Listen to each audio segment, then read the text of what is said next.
రాజు అయితే కావ్యతో ఈరోజు నైట్కి డిన్నర్కి బయటికి వెళ్దామా అనేత అంటూ ఉంటాడు. ఎందుకు అనంటే నీ మీద మోజు పడి ఇష్టం పడి అని అయితే అంటూ ఉంటాడు రాజు. అవునా అనంటే అవును రావచ్చు కదా డిన్నర్కి అని రాజు అయితే కావ్యని బ్రతిమలాడుతూ ఉంటాడు. అలా తన గడ్డం పట్టుకొని బ్రతిమలాడుతూ అడుగుతూ ఉంటాడు రాజు. అలా అడిగేసరికి కావ్య అయితే సరేనండి వస్తాను, మీరు నా మీద ఇన్ని పడి అంటున్నారు కదా వస్తానులేండి అని అయితే కావ్య అంటూ ఉంటుంది. అలా అనేసరికి సర్లే వస్తానులే అని అనేసరికి థ్యాంక్స్ వస్తానన్నా కదా అని చాలా హ్యాపీగా ఫీల్ అవుతూ ఉంటాడు రాజు.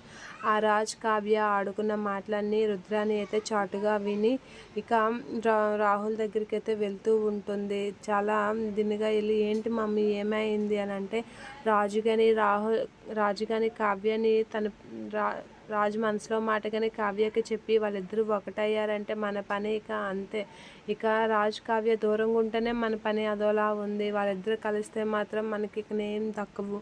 అది మాత్రం గుర్తుపెట్టుకో. ఇంటికి వారసుడు రాకుండా ఉండాలి అంటే అది నీ చేతుల్లోనే ఉంది అంటే దాని అర్థం ఏంటి మమ్మీ? రాజు డిన్నర్కి వెళ్ళకుండా చేయాలి అంతే కదా అంటే అవును అదే చేయాలి. అది ఎలా చేస్తావు ఏం చేస్తావు అనేది నాకు అనవసరం, కానీ వాళ్ళిద్దరూ కలవకూడదు అని రుద్రాని అయితే రాహుల్తో అంటూ ఉంటుంది. సరే మామ్ అని అయితే రాహుల్ అంటూ ఉంటాడు.